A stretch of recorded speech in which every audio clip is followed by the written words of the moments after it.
Hello नमस्कार दोस्तों, मैं सुधीर एक बार फिर से आपका स्वागत करता हूं हमारे चैनल पे। आज बेटा हम जो डिस्कस करेंगे वो करेंगे मॉडर्न हिस्ट्री का एक टॉपिक है गांधी युग। जो गांधी युग है ये आपको चाहे यूपीएससी की तैयारी कर रहे हो, चाहे आप हरियाणा सिविल सर्विस की या फिर एचएससी या फिर एसएससी या फिर सीजीएल जिसकी भी जो तैयारी कर रहे हो उसके लिए ये काफ़ी ज़्यादा इम्पोर्टेंट होने वाला है ये टॉपिक हमारा। महात्मा गांधी के बारे में आपको ये पार्ट नंबर 1 है हमारा, और पार्ट 2 के अंदर भी हम डिस्कस करेंगे। एक पार्ट और बनेगा गांधी युग के बारे में। गांधी युग कैसे स्टार्ट हुआ, क्या है, सारी जो चीज़ें हैं महात्मा गांधी के बारे में वीडियो के अंदर डिस्कस करेंगे। 2 पार्ट बनेंगे। पहला जो पार्ट है आज वो देख रहे हैं लाइव, और किसी को कुछ डाउट लगते हैं तो बेटा आप कमेंट करके मुझे बता सकते हैं। गांधी के बारे में जितनी भी इंफॉर्मेशन होगी उनके जन्म से लेकर मृत्यु तक, वो सारी जो इन्फॉर्मेशन है वो आपको इस वीडियो के अंदर देने की कोशिश है वो करूँगा मैं। चलिए स्टार्ट करते हैं वीडियो अब। गांधी जी का जन्म 2 अक्टूबर 1869 को हुआ। ये पॉइंट है, कुछ पॉइंट है बेटा वो याद रखना। गांधी जी का जो जन्म है 2 अक्टूबर 1869 को हुआ। कहाँ पे? पोरबंदर में। और पोरबंदर कहाँ पे है? यह है गुजरात के अंदर। इनके जो पिता का नाम था वो था करमचंद गांधी। करमचंद गांधी था, और महात्मा गांधी का जो नाम था वो था मोहनदास करमचंद गांधी। ठीक है ना, ये बात भी आप याद रख सकते हैं। माता का नाम था पुतलीबाई गांधी। क्या था? पुतलीबाई गांधी थे। पिता का नाम करमचंद गांधी और माता का नाम पुतलीबाई गांधी था। पत्नी थी इनकी कस्तूरबा गांधी, और कस्तूरबा गांधी का जो विवाह है वो महात्मा गांधी के साथ 13 वर्ष की आयु में हुआ। इस समय दोनों की, महात्मा गांधी की और कस्तूरबा गांधी की, दोनों की जो आयु थी वो 13 साल थी। और इनको चार संतान है वो हुई, जिसमें से 3 लड़के और 1 लड़की हमें देखने को मिले। ठीक है ना, ये डाटा नेट पर से लिया था बेटा मैंने। चलिए अब ये पढ़ाई के लिए कहाँ गए? ये गए इंग्लैंड। अपनी पढ़ाई के लिए ये इंग्लैंड गए। कब गए? 1889 में गए। और वहाँ पे इन्होंने किसकी पढ़ाई की? वहाँ पे इन्होंने बैरिस्ट्री की पढ़ाई की। मतलब बैरिस्ट्री मतलब जो लॉ है उसकी जो पढ़ाई है वो की इन्होंने 1889 से लेकर 1991 तक, मतलब 1889 से लेकर 1891 तक। और ये यहाँ पे वकालत है वो चल नहीं पाई इंग्लैंड के अंदर, और महात्मा गांधी 1891 के अंदर इंडिया वापस आ गए। ठीक है ना, देखिए यहाँ पे आपको 2 चीज़ें और याद रखनी है। ये पढ़ाई के लिए इंग्लैंड गए, और इंग्लैंड में कौन सी पढ़ाई की? इन्होंने जो बैरिस्ट्री है उसकी पढ़ाई की, मतलब लॉ की पढ़ाई की। और 1889 के अंदर इन्होंने पढ़ाई स्टार्ट की, और कंप्लीट जो कोर्स हुआ इनका वो हुआ 1891 के अंदर। और 91 के अंदर ये इंडिया आ गए। इंग्लैंड के अंदर इनकी जो वकालत है वो ज़्यादा सक्सेस नहीं रही, क्योंकि उन्होंने जो लॉ की जो पढ़ाई है वो की थी, तो वकालत ही करेंगे। यहाँ पे वकालत इनकी अच्छी काम नहीं आई, तो ये वापस भारत आए। और भारत आने के बाद इन्होंने देखा कि इंडिया के अंदर भी इनकी जो वकालत है वो काम नहीं कर रही, कि मतलब इनका जो प्रभाव था वो चल नहीं रहा था। और ये एक मुस्लिम व्यापारी से मिले, और उन्होंने महात्मा गांधी से आग्रह किया कि आप हमारे साथ दक्षिण अफ्रीका चलें। उस जो व्यापारी था, मुस्लिम जो व्यापारी था, वो अपनी कंपनी के सिलसिले में महात्मा गांधी को दक्षिण अफ्रीका ले गए। वो जो कंपनी थी वो थी दादा अब्दुल्ला एंड कंपनी। दादा अब्दुल्ला एंड कंपनी के बारे में आपने क्लास 9th और 8th के अंदर भी पढ़ा होगा। और ये महात्मा गांधी दक्षिण अफ्रीका चले गए। कब? 1893 के अंदर। 1893 के अंदर महात्मा गांधी अफ्रीका चले गए। और अब यहाँ पे महात्मा गांधी के साथ एक घटना घटी जिसको नाम दिया जाता है रेल कांड के नाम से। ठीक है ना, ये क्या थी? ये सारी जो चीज़ें हम आपको बताऊंगा बेटा। डरबन से वो प्रिटोरिया जा रहे थे यात्रा करते हुए, और मैरिसनबर्ग कोई स्टेशन है अफ्रीका के अंदर, मैरिसनबर्ग कोई स्टेशन है, वहाँ पे महात्मा गांधी को बाहर निकाल दिया। देखिए जब वो अफ्रीका गए तो उन्होंने देखा कि काले और गोरे का जो भेदभाव वो हो रहा था, और जब वो यात्रा कर रहे थे तो उनके साथ भी उन्होंने पहली बार महसूस किया। देखिए उन्होंने महसूस तो पहले भी कर लिया था, पर यहाँ पे उन्होंने उनके साथ ये घटना घटी, और वो इस चीज़ से काफ़ी ज़्यादा प्रभावित हुए और ये उनकी लाइफ का पहला टर्निंग पॉइंट था और उन्होंने यहीं से निर्णय लिया कि मैं इस चीज़ को समाप्त करके ही रुकूंगा। तो जो मैरिसन जोबर्ग है स्टेशन पर महात्मा गांधी को उतार दिया, जबकि जो महात्मा गांधी है वो प्रथम श्रेणी की टिकट भी थी उनके पास और प्रथम श्रेणी के अंदर ही वो यात्रा कर रहे थे। तो ये जो घटना है इसको रेल कांड के नाम से जाना जाता है। क्लियर हुआ बेटा? चलिए, अब महात्मा गांधी ने अफ्रीका रहते हुए कुछ ऐसे काम किए जिनसे अफ्रीका के अंदर महात्मा गांधी काफ़ी ज़्यादा जो प्रसिद्ध है वो हो गए। जैसे 1894 के अंदर अफ्रीका के अंदर रहते हुए भी उन्होंने नटाल इंडियन कांग्रेस की स्थापना की। नटाल इंडियन जो कांग्रेस है इसकी स्थापना की और 1903 के अंदर द इंडियन ओपिनियन नाम से एक पत्रिका, एक अखबार है वो प्रकाशित किया। ठीक ना, एक अखबार और एक पत्रिका है वो प्रकाशित की द इंडियन ओपिनियन के नाम से। ठीक है बेटा, ये दो अब इनको याद रख सकते हैं। 1904 अगले ही साल 1903 से अगले साल 1904 के अंदर फिनिक्स आश्रम, एक आश्रम की स्थापना की जिसका नाम था फिनिक्स। फिर बात करते हैं 1906 के अंदर पहली बार महात्मा गांधी ने सत्याग्रह शब्द का प्रयोग है वो किया अफ्रीका के अंदर। महात्मा गांधी ने पहली बार सत्याग्रह का प्रयोग है वो कहाँ किया? वो किया अफ्रीका के अंदर। कब? 1906 के अंदर। सत्याग्रह का अर्थ क्या होता है? सत्य और अहिंसा पर अपने अधिकार लेना। ठीक है ना, जो सत्याग्रह है उसका जो मीनिंग की मैं बात करूं, अर्थ की मैं बात करूं, तो वो होता है कि एक सत्य के द्वारा और अहिंसा के द्वारा अपने अधिकार हैं, अपने जो राइट्स हैं उनको प्राप्त करना। ये इन्होंने पहली बार कब किया? 1906 के अंदर अफ्रीका के अंदर शब्द का प्रयोग किया। और 1909 में उन्होंने अपनी एक पुस्तक लिखी हिंद स्वराज और काफ़ी ज़्यादा वो फेमस भी हुई। हिंद स्वराज जो पुस्तक है, इस पूछ सकता है कि हिंद स्वराज जो पुस्तक है वो किसने लिखी? तो महात्मा गांधी ने 1909 के अंदर। तो ये सारी जो घटनाएं जो बताई हैं मैंने अभी, ये कहाँ है? अफ्रीका और इंग्लैंड के हैं। ठीक है ना, जैसे इंग्लैंड में उन्होंने पढ़ाई की, फिर वो अफ्रीका गए, अफ्रीका के अंदर उन्होंने क्या क्या जो चीज़ें हैं वो की। तो ये सारी जो चीज़ें हैं ये सिर्फ एक बेस तैयार करती हैं हमारा गांधी के बारे में।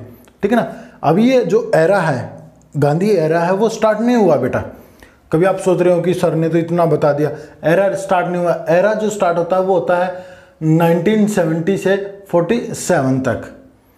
चलिए आगे बात करते हैं। 9 अप्रैल 1915, सॉरी 9 अप्रैल बोल रहा हूँ, 9 जनवरी 1915 महात्मा गांधी भारत वापस आ गए। एक बार और आए थे, वो आए थे 1891 के अंदर महात्मा गांधी है वो इंग्लैंड से भारत आए थे और वो फिर अगले 2 सालों के अंदर वो फिर से अफ्रीका चले गए।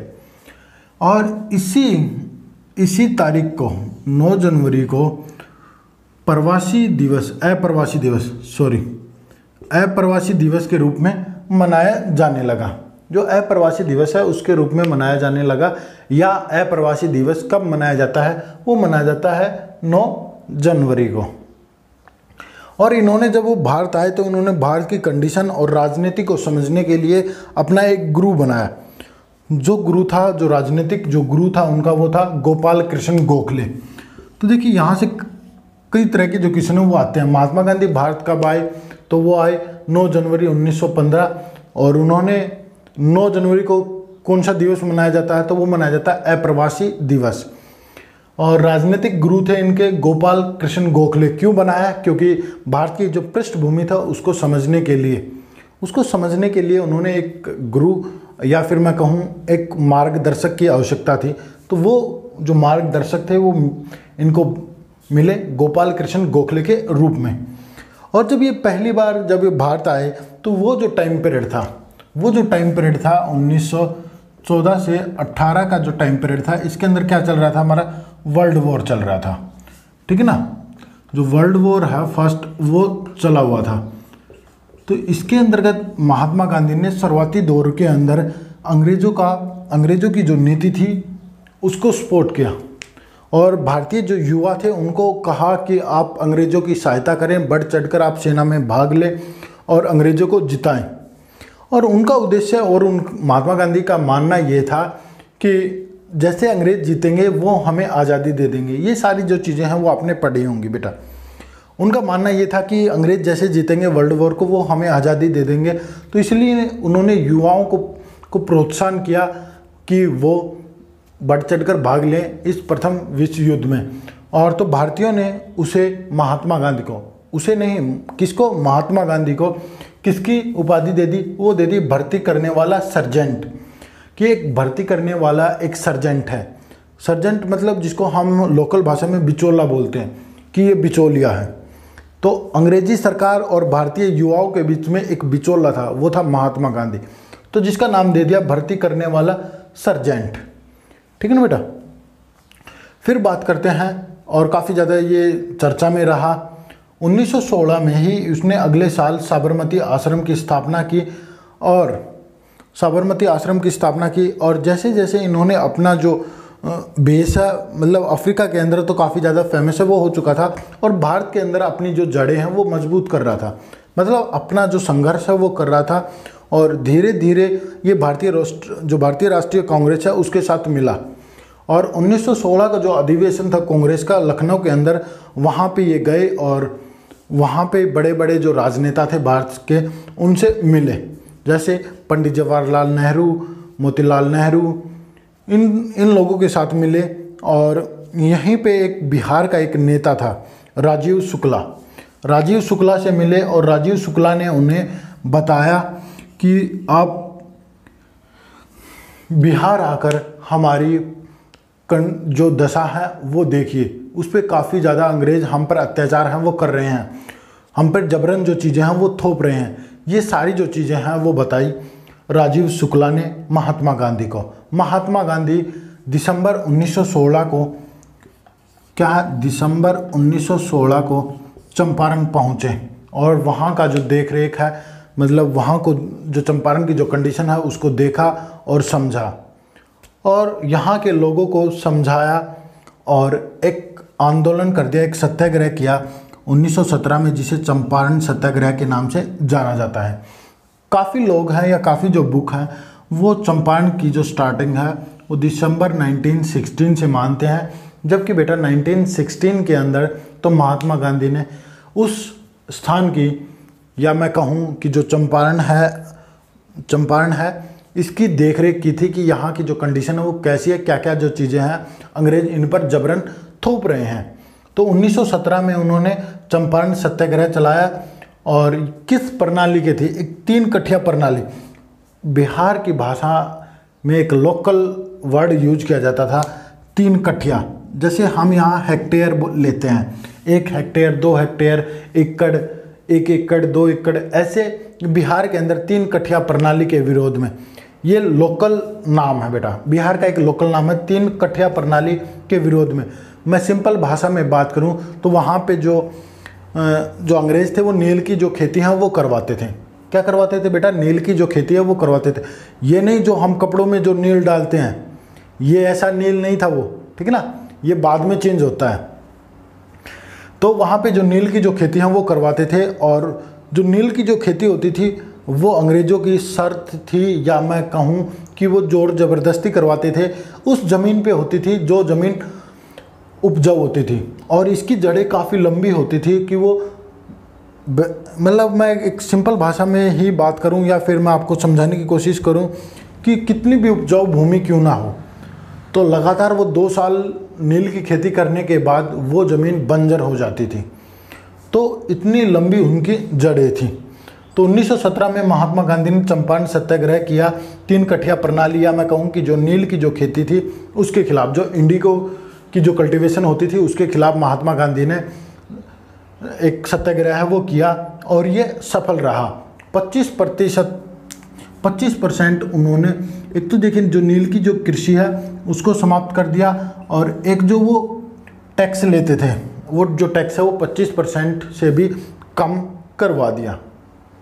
और इसी समय महात्मा, जैसे ही जो चंपारण जो सत्याग्रह है वो सक्सेस रहा, तो सर रविंद्रनाथ टैगोर ने महात्मा जो मोहनदास करमचंद गांधी था, इनको महात्मा की जो उपाधि है वो दी। तो यहाँ से देखिए बेटा कितने क्वेश्चन निकल के आ रहे हैं।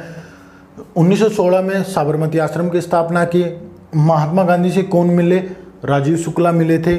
और 1917 में चंपारण सत्याग्रह किया। किसके विरोध में? 3 कठिया प्रणाली या फिर जो इंडिगो की जो कल्टीवेशन होती है उसके खिलाफ। और महात्मा की उपाधि किसने दी? रविंद्रनाथ टैगोर ने। और कितना जो टैक्स है वो माफ़ कर दिया, या इसको लगान बोलते हैं, ठीक है ना, हिंदी के अंदर जो लगान है वो कितना माफ़ कर दिया? वो कर दिया 25%। 1918 में उन्होंने अहमदाबाद मिल मजदूर जो हड़ताल थी उसकी भी जो लीडरशिप है वो उन्होंने महात्मा गांधी ने की। अब ये देखिए क्या थी, जो मजदूर थे उनको किसी प्रकार से कोई भी जो फैसिलिटी है वो प्रोवाइड नहीं कर रहे थे, न ही अच्छे वेतन की, न ही उनका टाइम फिक्स था, और न ही उनके काम करने के जो घंटे थे वो फिक्स थे। उन्होंने केवल एक कंपनी के अंदर ही रखा जाता था, न बाहर जाने की न बाहर से आने की अनुमति थी। तो महात्मा गांधी ने यहाँ पे भूख हड़ताल की, एक अलग ही जो चीज़ है वो अपनाई। देखिए यहाँ पे तो केवल सिंपल जो चीज़ें हैं वो की, केवल सत्याग्रह किया। यहाँ पे जो भूख हड़ताल है वहाँ महात्मा गांधी भूख हड़ताल पे बैठे, और ये भी जो अहमदाबाद मजदूर मिल स्ट्राइक थी, वर्कर मिल स्ट्राइक थी, ये भी सफल रही। क्यों? क्योंकि महात्मा गांधी यहाँ पे बड़े बड़े जो मजदूर जो ग्रुप थे उनके साथ कंपनी के बाहर एक भूख हड़ताल पर बैठ गए थे। और एक इंटरेस्टेड फैक्ट और बता दूं बेटा मैं आपको, यहाँ पे जो इंटरेस्टेड जो फैक्ट है वो ये है कि इसी दौरान महात्मा गांधी ने अपने शरीर पर कपड़ा मतलब जो पहनना छोड़ा था। जो ऊपर जो कुर्ता जो पहनते थे वो इसी दौरान पहनना छोड़ा था महात्मा गांधी ने।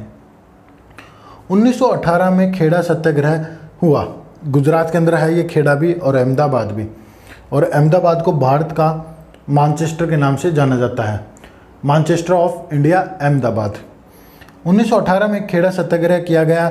और ये भी क्या था कि जो सरकार है या जो अंग्रेजी जो सरकार है या जो गवर्नमेंट है अंग्रेजी, वो क्या करते थे, जबरन जो लगान है वो लेते थे, और इस समय अकाल है वो पड़ चुका था।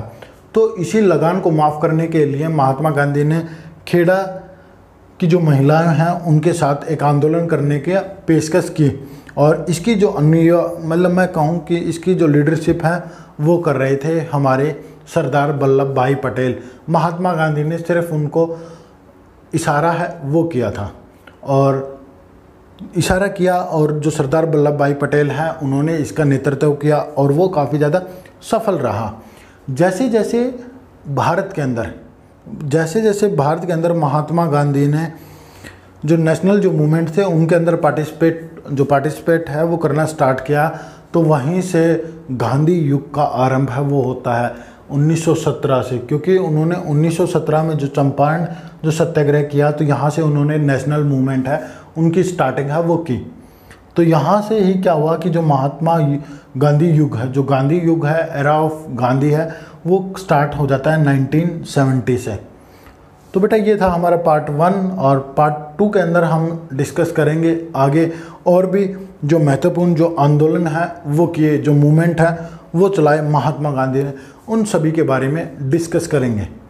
तो बस बेटा आज के लिए इतना ही था। आपको वीडियो अच्छी लगी तो लाइक करें, शेयर करें और चैनल को सब्सक्राइब ज़रूर करें। Thank you.